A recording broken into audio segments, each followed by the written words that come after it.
ये कहानी है कुछ ऐसे गैंगस्टरों की जिसने पूरे शहर के लोगों का जीना हराम कर रखा है, जहां पुलिस भी उन गैंगस्टरों से पंगा लेने से पहले 100 बार सोचते हैं।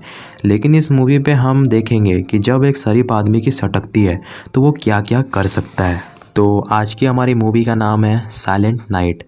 तो मूवी की शुरुआत होती है ब्रायन नाम के आदमी से, जो रोड पे नॉनस्टॉप इन दो गाड़ियों का पीछा कर रहा होता है, जिसमें दो गैंग के आदमी आपस में कुत्ते के जैसा लड़ रहे होते हैं। तभी एक गैंग के आदमी का कार का एक्सीडेंट हो जाता है और सारे लोग मारे जाते हैं। तो तब ब्रायन रोड लेकर खड़ा होता है। गैंगस्टर की गाड़ी जैसे ब्रायन के बगल से गुजरती है, ब्रायन रोड से गाड़ी पे हमला करता है। गुंडों को तो कुछ नहीं होता, उल्टा गुंडे ब्रायन को मारने के लिए उसके पीछे पड़ जाते हैं। लेकिन तभी उनकी कार का एक्सीडेंट हो जाता है, दो गुंडे मारे जाते हैं, लेकिन प्लाया नाम का गैंगस्टर जिंदा बच जाता है, जो सबका लीडर था, और वो ब्रायन के गर्दन पे ही गोली मार देता है। अगले सीन पे हम ब्रायन को हॉस्पिटल पे देखते हैं, जिसकी हालत काफ़ी ज़्यादा ख़राब होती है। दूसरी तरफ ब्रायन की वाइफ साया ब्रायन की हालत देखकर रोने लगती है, और इधर डॉक्टर ने ब्रायन के गले से गोली निकाल दिया है, और जिसके कारण ब्रायन की जिंदा रहने की पॉसिबिलिटीज बढ़ गई है। तभी वहाँ एक पुलिस ऑफिसर आकर ब्रायन के बगल वाले टेबल पे एक कंप्लेन लेटर रख देता है। अब अगले दिन ब्रायन की जब आँख खुलती है तो उसे मालूम पड़ता है कि उसकी आवाज़ अब जा चुकी है। अब वो जिंदगी भर कुछ बोल नहीं सकता। यह सुनकर ब्रायन अंदर से पूरी तरीके से टूट जाता है। ब्रायन की वाइफ उसे सहारा देने की कोशिश करती है, लेकिन ब्रायन काफ़ी ज़्यादा गुस्से पे होता है। कुछ दिनों बाद ब्रायन डिस्चार्ज होने के बाद जब वो घर पहुंचता है तो वो अपने बेटे के बीते हुए कल को इमेजिन कर रहा होता है, जो अब इस दुनिया पे नहीं है। ब्रायन अपने बेटे के सामानों खिलौनों को देखकर रोने लगता है, जो कुछ दिन पहले उसका बेटा इन सभी खिलौनों से खेला करता था। ब्रायन की आवाज़ चले जाने के कारण अब वो किसी से कुछ बात नहीं कर सकता। काफ़ी परेशान होने के कारण जो ब्रायन आज से पहले शराब को हाथ तक नहीं लगाता था, वो दिन भर में 20 से 25 बोतल आराम से पी जाता है। ब्रायन की यह हालत देखकर साया को भी बिल्कुल भी अच्छा नहीं लग रहा होता है। अगली सुबह ब्रायन जब गार्डन पर बैठा होता है, कहानी जाती है फ्लैशबैक पे, जहां ब्रायन अपने बेटे के साथ इसी गार्डन पे खेल रहा होता है। तभी दो गैंग के लोग गाड़ी पे एक दूसरे के ऊपर फायरिंग करते हुए भाग रहे होते हैं। उसमें से एक गोली ब्रायन के बेटे को लग जाती है और उसकी वहीं मौत हो जाती है। और इसी के बाद से हमारी मूवी की शुरुआत हुई थी। ब्रायन गुस्से में उन गुंडों को मारने के लिए उनके पीछे भागने लगता है, लेकिन वो उल्टा ब्रायन को ही गोली मार देते हैं। ब्रायन डिसाइड करता है कि वो शहर के सारे माफियाओं को ख़त्म कर देगा।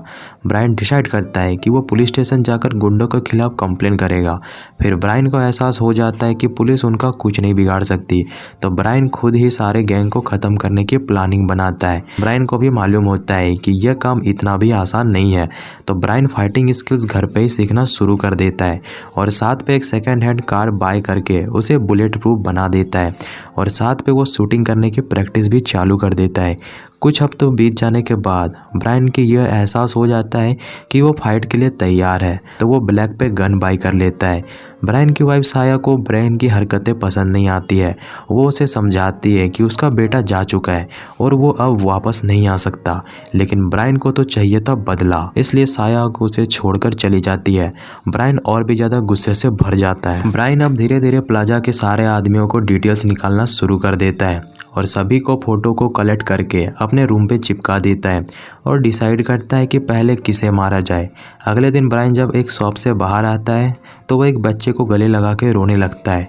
उसे लगता है कि वो उसका बेटा है, लेकिन ऐसा होता नहीं है। ब्रायन जब गाड़ी के पास पहुंचता है तो उसे वहां प्लाजा दिखता है।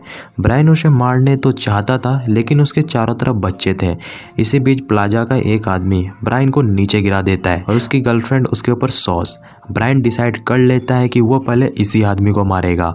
रात को ब्रायन चुपके से मार्टिन के घर पहुंचकर उसे मारकर किडनैप कर लेता है और अपने घर के बेसमेंट पे ले जाकर उसे बांध देता है और उससे टॉर्चर करने लगता है। तभी मार्टिन मौके का फ़ायदा उठाकर सामने पड़े चाकू को उठाता है और ब्रायन के ऊपर हमला कर देता है।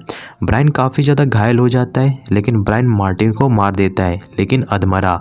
और इसी हालत पे ब्रायन उसके बॉडी को एक पुलिस ऑफिसर के घर के बाहर ले जाकर फेंक देता है और पुलिस मार्टिन को अरेस्ट करके जेल पे ले जाती है। अगले दिन ब्रायन जब शहर पे घूम रहा होता है, तभी उसे प्लाजा के आदमी दिखते हैं जो एक कपल से पैसा लूट रहे होते हैं। ब्रायन को यह देखकर दिमाग खराब हो जाता है। वो दोनों गुंडों का काम तमाम कर देता है और साथ पे वो दोनों गुंडों के एक एक उंगली काट कर प्लाजा के पास डिलीवर करवा देता है। दूसरी तरफ पुलिस और प्लाजा के आदमियों के बीच गनफाइट होने लगती है। इसी बीच लेडी पुलिस ऑफिसर को गोली लग जाती है और ये सब ब्रायन देख रहा होता है। ब्रायन उसे बचाने के लिए गाड़ी से ही प्लाजा के आदमियों को चुन चुन कर मारने लगता है, लेकिन प्लाजा का एक आदमी इसकी वीडियो रिकॉर्डिंग कर रहा होता है जो प्लाजा देख रहा होता है। दूसरी तरफ ब्रायन उस लेडी पुलिस ऑफिसर को बचाने की कोशिश करता है, लेकिन वो मारी जाती है। ब्रायन उस कैमरेमैन को ही उड़ा देता है। ब्रायन मोबाइल को उठाता है जिस पे प्लाजा वीडियो कॉल पे था और उसके सामने ही वो उसके आदमी को ठीक गर्दन पे ही गोली मार देता है। प्लाजा को मालूम पड़ जाता कि ये वही आदमी है जिसको पिछले हफ्ते मैंने मारा था।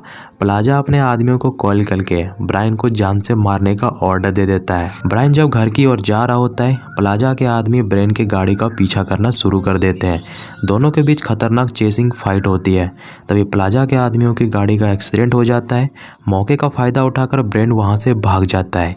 दूसरी तरफ प्लाजा अपने अपार्टमेंट में होता है जहाँ वो एक लड़की को ओवरडोज दे रहा होता है। तभी वो उस लड़की के काफ़ी करीब आता है और यह लड़की और कोई नहीं ब्रायन की वाइफ साया होती है। इधर दूसरी तरफ ब्रायन अपनी वाइफ को एक झलक देखने के लिए उसके घर के बाहर बैठा होता है। तभी ब्रायन को मालूम पड़ जाता है कि प्लाजा किस जगह पे रहता है।